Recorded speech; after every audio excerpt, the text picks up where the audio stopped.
Salut ça va, on se retrouve pour une toute nouvelle vidéo Lego Review, aujourd'hui du set 3729, recommandé pour 7 ans et plus dans la gamme Lego Pokémon, sorti le 1er août 2026 pour 3,99€ pour 46 pièces. On va bien évidemment parler de l'Honor Ball, ce premier paperback du coup dans la gamme Lego Pokémon qui va nous permettre de construire une Pokéball. Alors pas n'importe quelle Pokéball, hein, pas la classique rouge et blanche, mais bel et bien la toute blanche avec un petit liseré rouge. Alors personnellement je ne connais pas du tout l'univers de Pokémon, alors je pense que comme tout le monde j'ai regardé 2-3 épisodes, mais globalement je connais pas grand chose à l'univers. Et donc juste ici on a une Pokéball directement qui reprend on va dire la construction qu'on va retrouver dans les sets Lego Smart Brick et plus largement Smart Play. Ça veut dire que globalement vous aurez besoin pour compléter votre collection Smart Brick de ce paperback là, puisqu'elle observe la même construction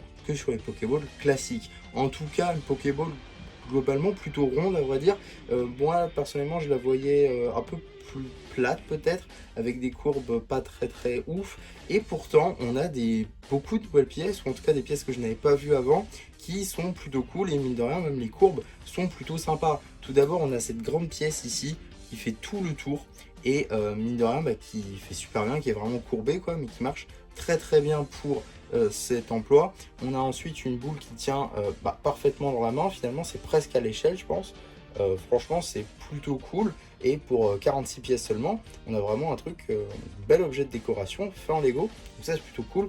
On a aussi ces pièces là, donc ça c'est plutôt cool. Alors je sais pas si je vais réussir à vous la voir, mais c'est une pièce de courbe aussi, voilà. Donc c'est cette pièce là comme ceci qui va se mettre sur des briques. Donc voilà la construction intérieure, globalement c'est juste de la brique classique sur lesquelles on va venir habiller avec des slopes comme ceci. Et mine de rien ça rend assez bien. On a aussi des wedge plates arrondis juste ici, on a de la tile arrondie en rouge là, on a ensuite petite utilisation de pièces en snot. Ça va être compliqué de vous montrer aussi, mais oui, je la détruis beaucoup dans cette vidéo, mais bon bref. Donc il y a une pièce en snot derrière qui va permettre d'avoir de construire une construire comme ça. Donc ça c'est plutôt cool aussi, et ça permet d'avoir ce petit détail par-dessus la Pokéball. Et on peut aussi retirer cette partie là comme ceci. Voilà comment est fait le dessous de la Pokéball, et aussi la partie en snap juste ici qui est un peu plus observable. Donc ça c'est plutôt franchement pas mal, la construction est plutôt cool. C'était plutôt sympa. Est-ce que maintenant ça va me motiver à acheter des sets Smart Brick Pokémon? Je pense pas, mais peut-être à essayer d'en reproduire une en achetant les pièces à part, ça peut être cool.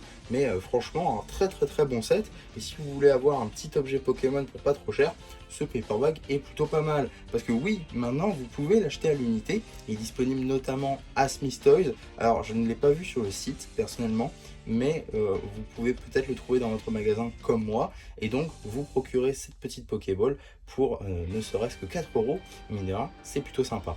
En tout cas, voilà ce que je pouvais dire sur ce petit paperback Pokémon.